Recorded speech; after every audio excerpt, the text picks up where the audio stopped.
Hey everybody, this is William from the Godzilla Files coming at you today with a new book review. And today we're going to be looking at Godzilla Returns. This is the first book of the original 1998 book series, and overall I did really enjoy it. There are some things that keep it from being a great novel, but still a very enjoyable one overall. Let's jump right into this review and go over some things I liked and didn't like. So Godzilla Returns is basically a novel about the return of Godzilla. It kind of starts off with Godzilla coming back and shows what kind of effect he has all across the world. And overall, it's pretty good in that sense. I did like a lot of the things that were happening in this book, particularly finding out about, how the world, leaders and world nations all reacted to Godzilla returning. And, in typical fashion, they were fighting with each other, which actually seems pretty correct with their responses, I feel like. So I definitely felt that part was pretty interesting. They don't focus on it too much, which is a shame, but later on in other books, they do focus on that quite a bit. Something else I liked about this book is that they really took some of the best elements from the Heisei Godzilla films and put them into this book. When we first see Godzilla, his appearance is very much so that of the Heisei Godzilla, and I really like that look for Godzilla. They also even talk a little bit about his history, and this is something that I find very interesting. They use the whole idea that Godzilla was a dinosaur that was found on an island and then was hit with radiation, which we saw in Godzilla vs. King Ghidorah. I know that's somewhat controversial in the fan base, but I think that's a great way to tie in everything, and it's a great starting point. They never say 100% that this is the case, but they say this is a theory that they have, and so it's definitely pulled from that film. I definitely like their little throwbacks to the Heisei series, and even more so to the original Godzilla film and its American version, King of the Monsters. It really does focus on this quite a bit. There's quite a few pages of this. It's probably some of the more interesting things that this book does. It talks about how Godzilla attacking Tokyo in '54 was a legitimate event in the world, and how Steve Martin, an American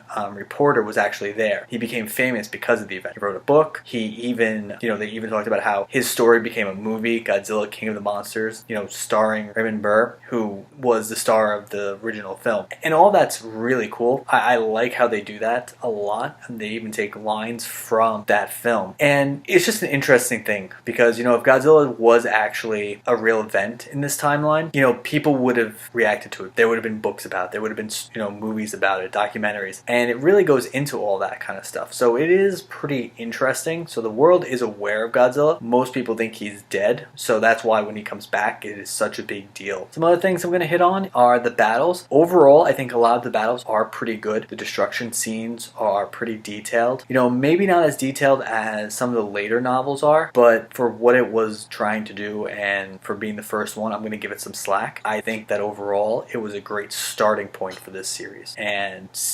following Godzilla from this time from sea to land to Tokyo is really good. And I like the fact that, just like in the other novels, the writer is really descriptive when it comes to army vehicles and weapons and things like that. The other thing about this book that I really did enjoy was there aren't as many characters in this book than there have been that I've read in the past. So the past two books have had about 10 plus characters, which is just so much to kind of try to follow. This one at most has about 5 characters that you follow on a regular basis, and it works so much better. It really does, and it makes you care about these characters a little bit more because you get to learn more about them. Now, I'm still not going to say these are great characters overall, but they're much better than what is later to come in these other books. And finally, the way this book is written, it is a very fast read, which actually works to its advantage. It doesn't linger on too many things. It doesn't have all this fat on it. Some of the other books I feel are padded with chapters where just nothing happens. And I feel because of the fact that they've added so many kaiju,